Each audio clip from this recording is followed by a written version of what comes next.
Halo teman-teman, selamat datang di channel Kepoin IT, channel yang memberikan tutorial seputar HP dan juga PC. Nah, sebelum kita lanjutkan videonya, silakan teman-teman klik tombol subscribe dan aktifkan tombol loncengnya untuk mendapatkan pemberitahuan jika ada video terbaru dari kami.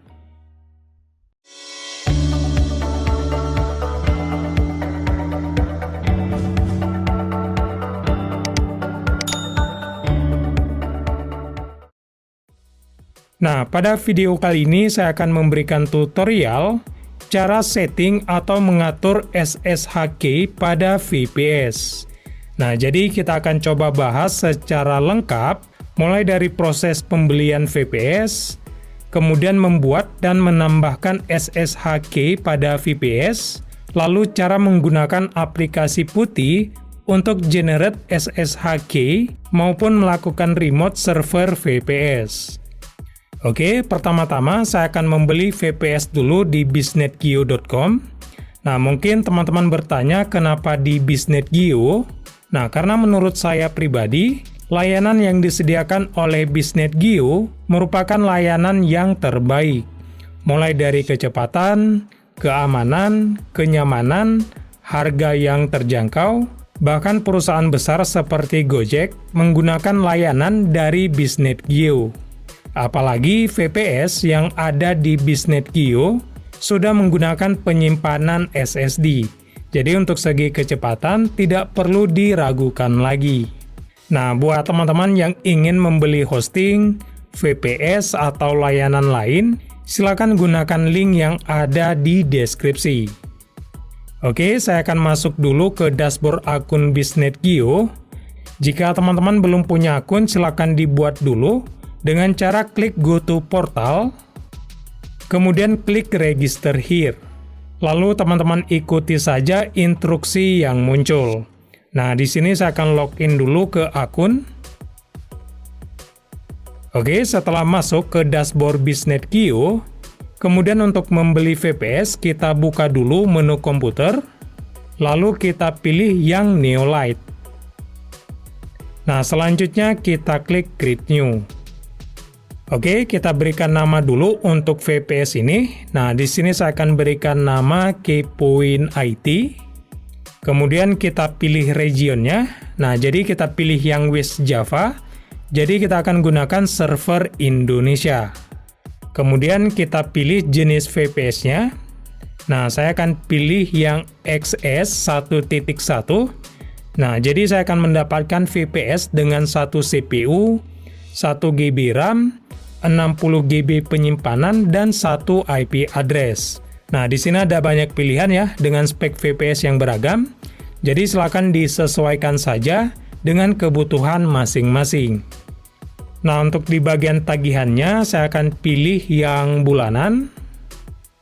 Oke, setelah itu kita pilih sistem operasi VPS. Nah, di sini saya akan pilih saja yang Ubuntu. Nah, selanjutnya kita buat SSH key untuk VPS. Caranya kita klik di bagian Create SSH key, kemudian kita berikan namanya, lalu kita klik Create. Nah, nantinya kita akan mendapatkan sebuah file SSH key. Nah, silakan teman-teman simpan dengan baik file ini, karena akan sangat diperlukan untuk mengakses VPS. Oke, selanjutnya kita buat username untuk mengakses SSH atau konsol VPS. Kemudian kita buat juga passwordnya. Jika semuanya sudah diisi, kemudian kita klik tombol Next. Kemudian kita klik tombol Order. Nah, silakan teman-teman lakukan pembayaran dulu sesuai dengan instruksi yang muncul. Nah, di sini saya akan lakukan pembayaran dulu. Oke, di sini untuk VPS-nya sudah aktif, kemudian kita buka. Nah, kita klik saja di bagian nama VPS. Nah, di bagian ini, teman-teman bisa melihat berbagai informasi tentang VPS, mulai dari spek VPS, lokasi server, public IP, akun SSH atau konsol, dan lain sebagainya. Nah, kemudian kita coba masuk ke server VPS dengan menggunakan konsol. Caranya kita klik di bagian Open Console. Kemudian kita login dengan akun konsol yang sudah kita buat. Lalu kita masukkan passwordnya. Nah, untuk di bagian password ini tampilannya akan tetap kosong. Jadi teman-teman masukkan saja passwordnya, kemudian tekan enter di keyboard. Oke, kita sudah berhasil masuk ke server VPS. Selanjutnya teman-teman sudah bisa mengelola VPS seperti mengaktifkan Apache, menginstal suatu aplikasi, dan lain sebagainya. Nah, di sini saya akan kembali dulu ke dashboard akun. Nah, di sini ada beberapa tombol seperti Start, Stop, Restart, maupun Rebuild yang bisa teman-teman gunakan untuk menjalankan, menghentikan, maupun mereset server VPS. Oke, selanjutnya saya akan tunjukkan cara menambahkan SSH pada VPS. Nah, di sini kita akan gunakan sebuah aplikasi tambahan yang bernama Putty. Jadi dengan aplikasi ini, kita bisa generate SSH yang baru dan melakukan remote server VPS. Nah, kita download dulu aplikasinya. Silakan teman-teman buka link yang sudah saya sediakan di deskripsi. Oke, setelah websitenya terbuka, kemudian kita pilih yang jenis 64 bit atau 32 bit. Nah, tergantung dari komputer atau laptop yang digunakan. Oke, saya akan download yang 64 bit. Nah, setelah di-download, kemudian kita install.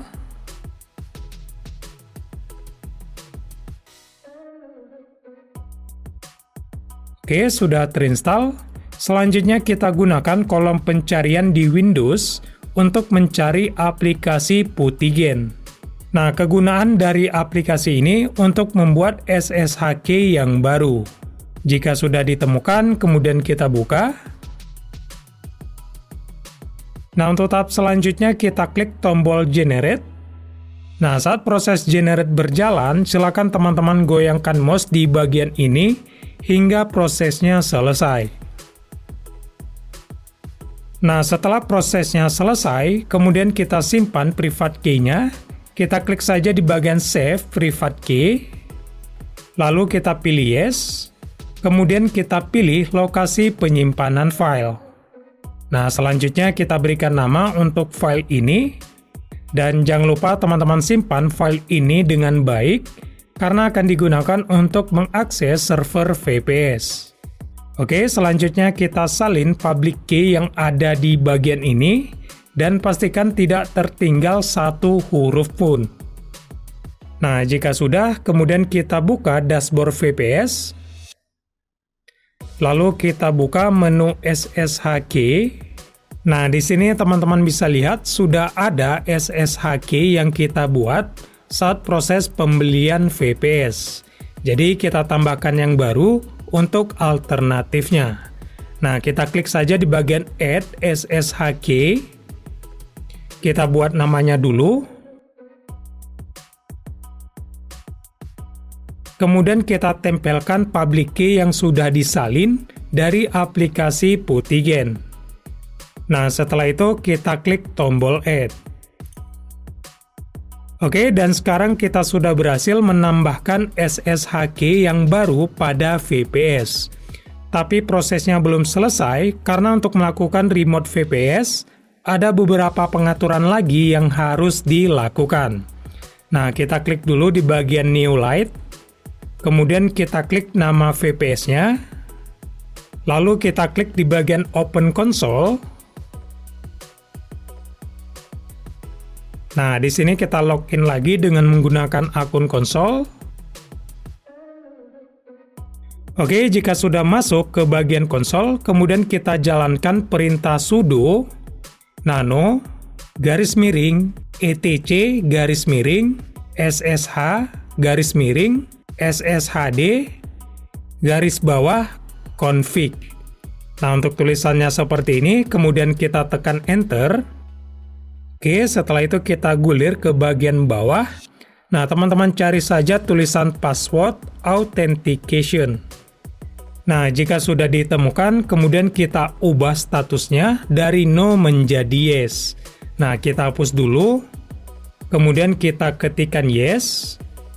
Nah, selanjutnya kita simpan. Caranya kita tekan tombol Ctrl X di keyboard, lalu kita tekan tombol Y di keyboard, kemudian kita tekan Enter.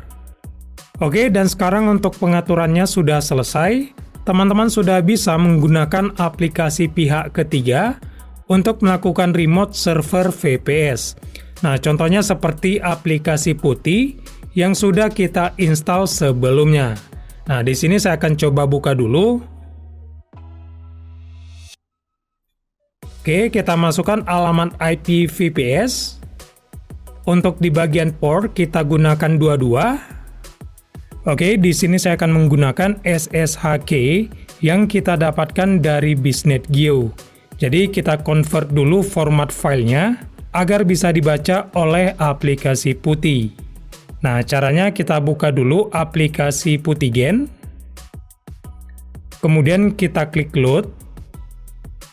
Nah, kita ubah dulu jenis filenya menjadi all file. Oke, setelah file yang berformat PEM muncul, kemudian kita pilih dan open. Nah, jika sudah, kemudian kita klik save private key. Kita klik yes. Lalu kita berikan nama, kemudian kita klik save. Nah, untuk aplikasi Putigen sudah bisa ditutup. Nah, selanjutnya untuk di aplikasi Putih, kita klik 2 kali di bagian SSH, lalu kita klik 2 kali di bagian Outs. Nah, selanjutnya kita klik di bagian kredensial. Nah, selanjutnya kita klik tombol Browse di bagian Private Key File. Lalu kita pilih file yang baru saja kita convert. Nah, kita klik Open, lalu kita klik Open. Oke, selanjutnya kita masukkan username akun SSH atau akun konsol. Jika sudah dimasukkan, kemudian kita tekan Enter. Oke, dan sekarang kita sudah berhasil melakukan remote VPS dengan menggunakan SSH key di aplikasi Putih. Nah, di sini saya akan coba jalankan benchmark dulu untuk melihat informasi detail tentang server ini. Nah, caranya kita gunakan dulu akun root.